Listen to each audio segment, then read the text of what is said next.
Some may find the following footage difficult, so viewer discretion is advised. On April 8th, the city of Bucyrus, Ohio, was a perfect location to witness the total solar eclipse. It was an experience of a lifetime. But just a little over a week later, the town would go black for a completely different reason. Considering the focus of our last couple videos, the results of April 17, 2024 are eerie and ironic.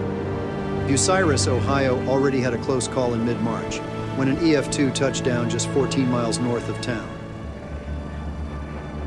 This time, though, the small rural town wouldn't be as fortunate.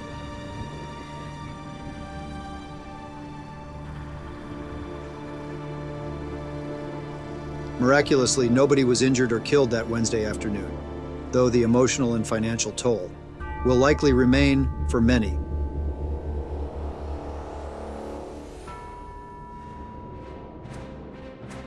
While Frank was chasing the actual warned area of rotation in the far southern portion of Crawford County, terror struck in his hometown.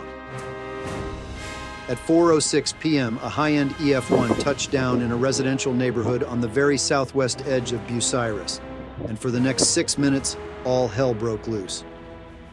This security camera footage, courtesy of Castle's Auctions and Appraisals, located on the corner of the always busy Route 4 and East Rensselaer Street, happened to catch the tornado. The west-facing camera is just 1 block north of the center of the circulation.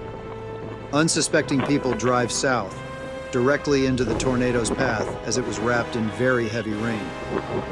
At the end of the video, we see a northbound semi somehow still upright after either driving through or being extremely close to the center of the circulation.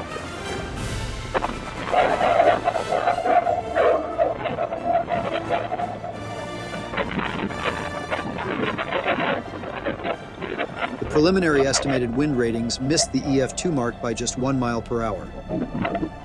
Just 30 minutes before, schools had let out for the day and buses were still on the road.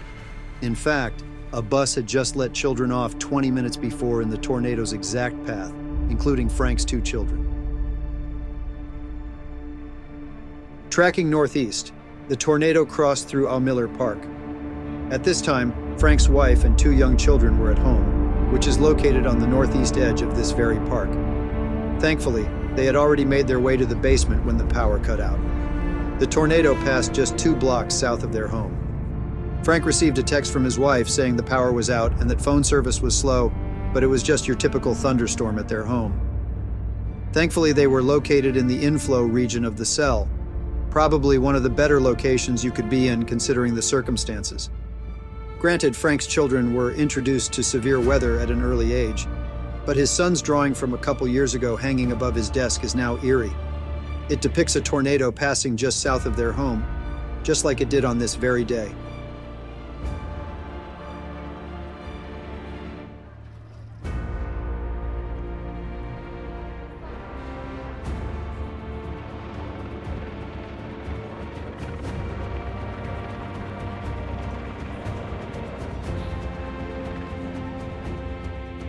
Not aware of the extent of the damage, Frank initially thought this was the result of straight-line winds, which have created damage across Bucyrus a few times in the past.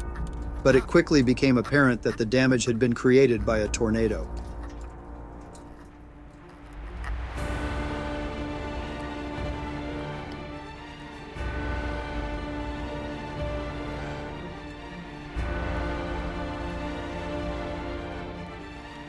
The golf course here and the popular Old 30 barbecue next door took a direct hit from the tornado.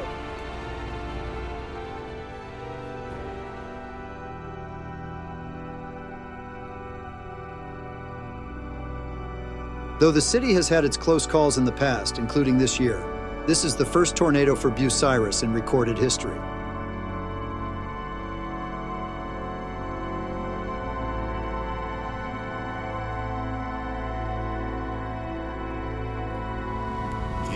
Tornado damage.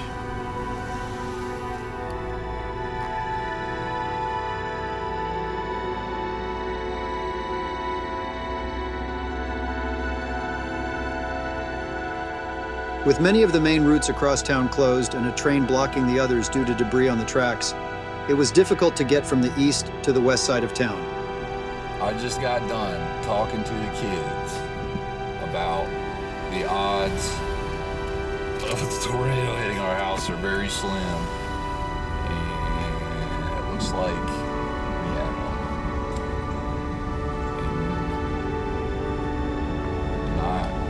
Not exactly a weak one either.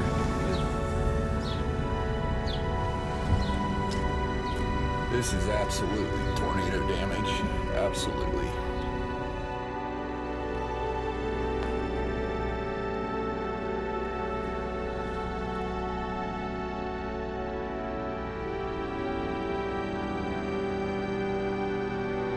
Large trees crushed cars and laid across streets.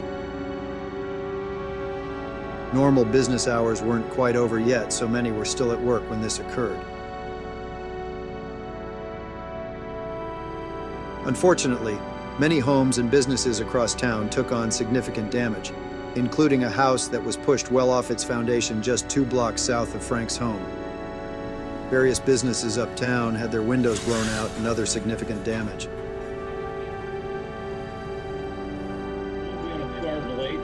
Thursday, April 18th, 2024, due to storm damage in the city of Bucyrus. All state testing for tomorrow will be postponed until Friday, April 19th. Windows were blown out and roofs were sucked off buildings. Siding and other building material laid across town. This business had half its roof peeled back, like it was a piece of paper.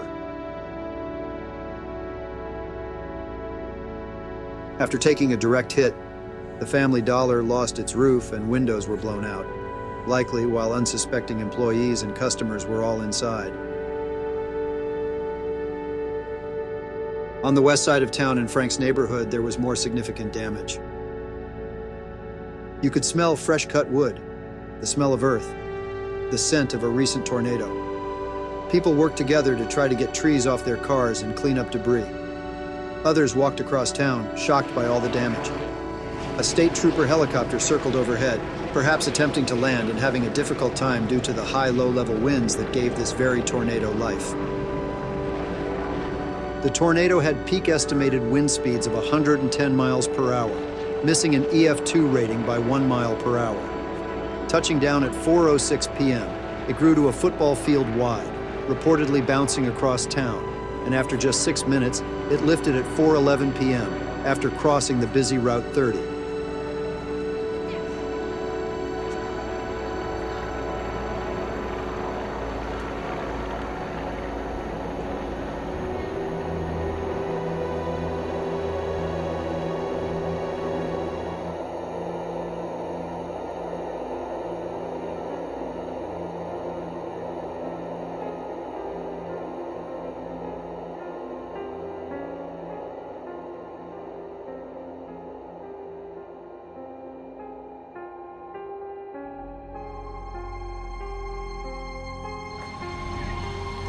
See, this is why we need more radars closer to here, because you can't see low to the ground, because the radars are in Cleveland and freaking Cincinnati. So when you see the radar image here, you're seeing it thousands of feet up and not down where all this happened, you know? This quick spin-up that was buried in precipitation went unwarned, unfortunately. Considering Crawford County's distance from the nearest radar site, anything happening below 6,000 feet is difficult to make out on radar. There were evident signs of rotation on velocity returns, but for the 6 minutes it was on the ground, that's just a couple radar scans. This is why we need more radar sites across the country, especially in areas where tornadoes occur frequently.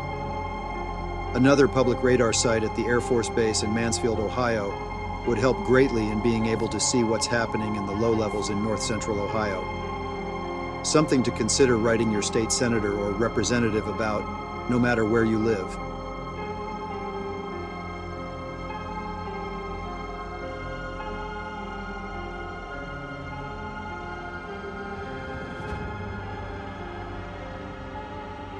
According to the Telegraph Forum, Eric Thomas, a Crawford County Sheriff's deputy, was asleep in his Kaler Avenue home, seen here when it was struck by the EF1 tornado.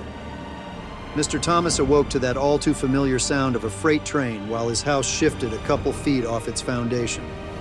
Since his house had shifted, he was unable to open any of the doors and had to crawl out a window onto his porch. Louis Katona, a local realtor, had just pulled into the parking lot at his office across the street from Thomas's home when the tornado moved through. Katona said, quote, "I pulled my truck up against our little building, which is seen here." Katona continued, "The next thing I know, I saw the sky go black and it looked like a funnel cloud about 3 foot in diameter came through here. The building went up in the air and started coming over my truck." Katona panicked. "I threw my truck in reverse while trying to think about how I was going to get out of it. I freaked out and tried to open the doors, but they wouldn't open because the truck was still running. That is when it dropped the building back down and picked up my truck and threw it across the street." Thankfully, neither Thomas or Katona were injured. Unfortunately, Thomas's home is no longer livable.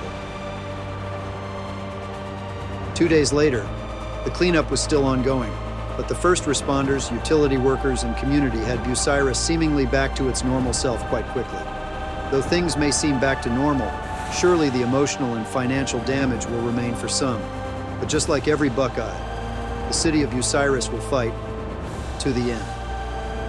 We're getting towards the peak of severe weather season, so make sure you have a plan for when severe weather comes to your neighborhood. All right, Mother Nature. Now it's personal.